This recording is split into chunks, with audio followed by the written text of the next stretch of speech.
আমি এখন বিকেলের জন্য মানে একটা নাস্তা রেডি করছি চায়ের সঙ্গে খাওয়ার জন্য। প্রথমে প্যানে একটু ঘি দিয়ে দিচ্ছি। তো ঘি দিয়ে এটার মধ্যে আমি একটু কিশমিশ ভেজে নেব। কিশমিশটা কিন্তু ধোয়া ছিল, ধুয়ে পানি ঝরিয়ে রেখেছিলাম আগেই। তো কিশমিশটা ভাজলে কিন্তু খুব সুন্দর ফুলে ওঠে, দেখতেই পাচ্ছেন। এখন নামিয়ে নিব কিশমিশটা।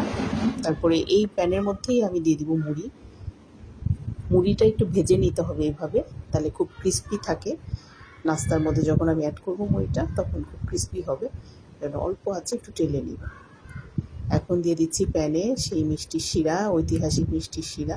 এটা আজকেই আমার শেষ, মাঝখানে আমি আরও নাস্তা বানিয়েছি এটা দিয়ে। তারপরে এটার মধ্যে দিয়ে দিয়েছি একটু অরেঞ্জ ফুড কালার, তাহলে কালারটা খুব সুন্দর আসে।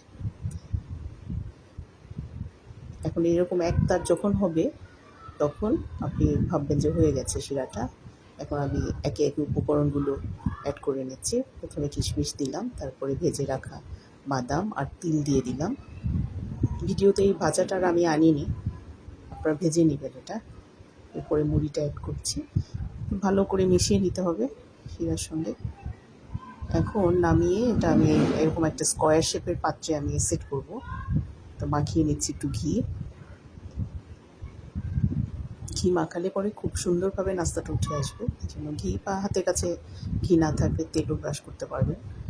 এখন নাস্তাটা ঢেলে এটার মধ্যে, এটা কিন্তু গরম গরম করতে হবে। গরম গরম না করলে, ঠান্ডা হলে তো আর জমবে না জিনিসটা। গরম গরম করলে সুন্দরভাবে সেট হয়ে থাকবে।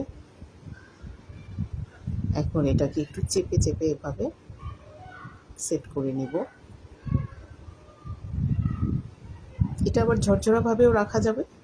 আবার এভাবে আপনি সেট করে যদি ঠান্ডা হয় তখন ছুরি দিয়ে কেটে স্কোয়ার শেপেও পরিবেশন করতে পারবেন, আবার মোয়া আকারেও করতে পারবেন। শেপ দেওয়াটা এটা একেবারেই আপনার ইচ্ছার উপরে ডিপেন্ড করে, কিন্তু নাস্তাটা কিন্তু খুবই মজা হয়।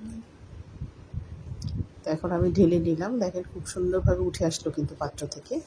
এখন জাস্ট আপনি একটা ছুরি দিয়ে ঠান্ডা হলে, একটু ভালো করে ঠান্ডা হলে কেটে কেটে সার্ভ করবেন। খুবই মজার একটা নাস্তা। আর এখানে কিন্তু খুব মানে কিছু সুন্দর সুন্দর মজাদার উপকরণ দিয়ে কিন্তু এটা করা হয়েছে নাস্তাটা। তো খুব ভালো স্বাদ এটার।